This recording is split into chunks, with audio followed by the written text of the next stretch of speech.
Hello future officer, स्वागत है आप सभी का हमारे 45 days pre plus mains challenge के डे 5 में। उम्मीद है आप सभी अपनी पढ़ाई में जी जान लगा रहे होंगे। तो चलिए मैं आप सभी को बताती हूँ कि आज के मेरे क्या क्या टारगेट रहे और क्या मैं अपना टारगेट 100% कंप्लीट कर पाई कि नहीं कर पाई। अभी मैं पजल सॉल्व कर रही हूँ। जैसे कि आप सभी को मैं पहले ही बताई हूँ कि मैं पजल सॉल्व लंच के बाद करती हूँ, तो उससे पहले क्या क्या पढ़ाई की और उसके बाद क्या पढ़ाई की आप सबको मैं बताती हूँ। अपने प्रोडक्टिव डे की स्टार्टिंग की थी मैं छोटे छोटे क्विज के साथ, जिसमें कि 10 क्वेश्चन थे। स्टार्टिंग की थी मैं नंबर सीरीज से और नंबर सीरीज का 3 सेट लगाई थी मैं, जिसमें कि 10 क्वेश्चन थे। और अभी जो आप स्क्रीन देख रहे हो उसमें 10 क्वेश्चन में मैं 2 क्वेश्चन नहीं बना पाई थी और एक क्वेश्चन जो कि मुझसे गलत हो गया था, मैं उसका लॉजिक गलत समझ ली थी। क्विज देने से पहले मैं June 4th week current affair revise कर ली थी। उसके बाद फिर मैं क्विज देने के लिए बैठी थी। जैसा कि आप सभी को मैं पहले ही वीडियो में बताई हूँ कि मैं करंट अफेयर की क्लास अभिजीत मिश्रा सर से करती हूँ और सर क्लास आज 11 बजे लिए थे, तो मैं आज 11 बजे क्लास की।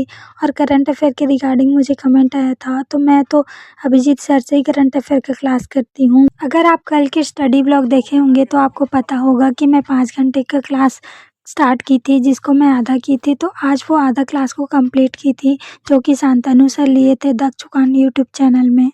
क्लास कंप्लीट की, लंच की, उसके बाद मैं पज़ल करने में लग गई थी और पज़ल में प्रैक्टिस कर रही हूँ, तो कॉन्फिडेंस तो आ रहा है, मॉक में अच्छे से बन जाते हैं क्वेश्चन। मैं आप सबसे क्वेश्चन पूछी थी कल कैटेगरी बेस्ड पज़ल के लिए आप सब कैसे करते हो, पर लगता है कि सब मेरी तरह आप भी बिगनर हो, किसी का कमेंट ही नहीं आया था कल।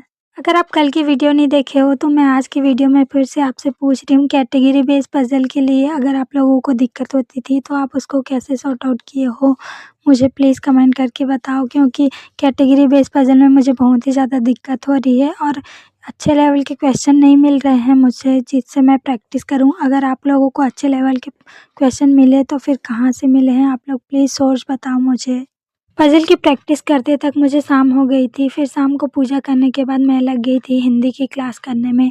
और हिंदी की क्लास करना मतलब कंफर्टेबल जोन मैं कल ही बताई थी आप सबको। क्या अप्रोप्रिएट शब्द हो सकता है? पहला ही आपका वाक्य जो है वो कह रहा है कि साहित्य और समाज का संबंध अत्यंत गौड़ है, अन्योन्याश्रित है, ऐच्छिक है, सतही है या फिर ऐतिहासिक है। 45 days pre plus mains target करने से एक दिन पहले मैं पूरा टू डू लिस्ट बना ली थी कि मुझे रोज़ क्या क्या पढ़ाई करनी है, जिसमें कि मैं ऑल्टरनेट डेज पे 5 मेंस लेवल की डीआई ऐड की थी। पर अभी डीआई की क्लासेस नहीं हो रही है मेंस लेवल की, इसीलिए मैं डीआई की प्रैक्टिस नहीं कर पा रही हूँ। सिर्फ अर्थमेटिक और मिसलेनियस क्वेश्चन में ही रह जा रही हूँ मैं। और मॉक टेस्ट में भी मैं देखती हूँ मेंस लेवल की डीआई, पर मुझे तो समझ ही नहीं आता क्योंकि इसमें सारे प्री लेवल की ही डीआई दिखाते हैं और मेंस लेवल की डीआई प्रैक्टिस करने के लिए मेरे पास कोई भी सोर्स नहीं है। मेरे टू डू लिस्ट में जितने भी टारगेट लिखे हुए हैं उसको मैं कंप्लीट कर ली हूँ। 5 मेंस लेवल की डीआई और कंप्यूटर को छोड़कर बाकी सारे टारगेट मेरे पूरे हो रहे हैं। क्योंकि मैं दिन भर पढ़ाई करने की वजह से पूरा थक जाती हूँ, तो कंप्यूटर का नोट्स पढ़ने का बिल्कुल भी मन नहीं करता है मुझे।